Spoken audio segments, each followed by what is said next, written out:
আসসালামু আলাইকুম ওয়া রাহমাতুল্লাহ। বাংলাদেশের জাতীয় বাজেট আগামী অর্থবছর, এবং জানি না আগামী অর্থবছর ইউনূস সরকার থাকবে নাকি নতুন কোনো সরকার আসবে। কারণ ইউনূস সরকার চিন্তা করছে তারা কি করবে, আগামী বছরের জুনে নির্বাচন দেবে। তার মানে এই বছরের জুনে বাজেট দিচ্ছে, আগামী বছরের জুন পর্যন্ত তারা থাকবে। তার মানে মোটামুটি এক বছরের একটা শাসনতন্ত্রের কথা ইউনূস সরকার এখনও ভাবছে। যদিও বিএনপি থেকে বলা হয়েছে যে 18 মাস, মানে এই ডিসেম্বরের মধ্যে নির্বাচনটা দিয়ে দিতে হবে। এখন বাংলাদেশের যে জাতীয় বাজেট, সেই বাজেটটা আজকে দেয়া হবে। সেই বাজেটটা যে সরকার প্রণয়ন করছে তারা অংশীজনের সাথে কোনো রকমের আলাপ আলোচনা না করেই বাজেটটা দিয়ে দিচ্ছে। বাংলাদেশের বাজেটে তারা কি নিয়ে আসছে পরিবর্তন সেটা আমরা জানি না। তবে আমরা দেখেছি বাংলাদেশের সুদের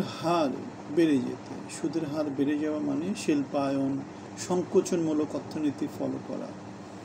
এবং আমরা দেখতে পাচ্ছি বাংলাদেশের জিডিপি গত বছরের 60% কমে গেছে, বিদেশি বিনিয়োগ 70% কমে গেছে। এগুলো সব সংকোচনমূলক অর্থনীতিরই ফলাফল।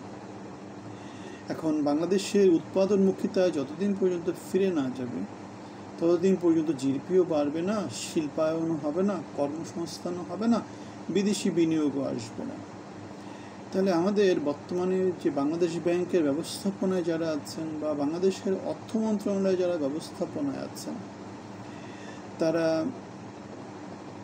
বাংলাদেশের শিল্পায়ন নিয়ে, বাংলাদেশের এই যে বিশাল জনগোষ্ঠী, তরুণ জনগোষ্ঠী, তাদেরকে ধ্বংসাত্মক রাজনীতির পথে ঠেলে দিচ্ছেন, কিন্তু কর্মসংস্থান অথবা মানব সম্পদ উন্নয়নের মধ্যে যে গঠনমূলক কাজগুলো সেগুলোর দিকে তারা নিয়ে যাচ্ছেন না।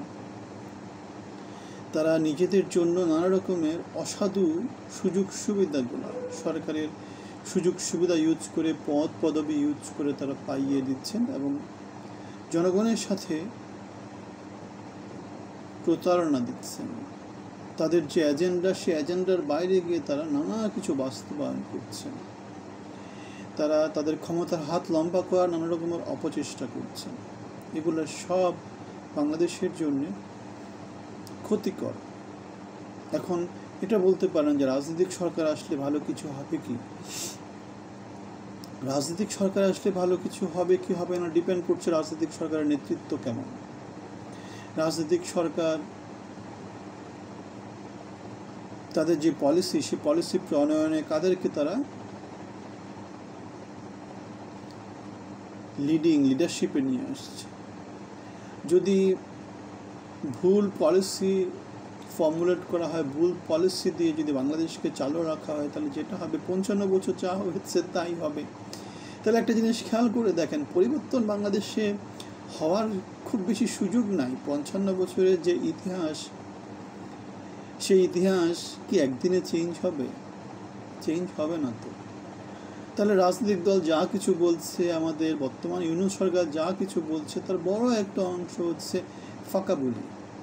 এটা বিশ্বাস করতে হবে, কারণ 55 বছর যা হয়েছে সেটা পরিবর্তন হতে 55 বছর লাগবে। তাহলে বাংলাদেশের পরিবর্তন, সংস্কার যা কিছু হোক সেটা একটু একটু করে হবে, একসাথে হয়ে যাবে না।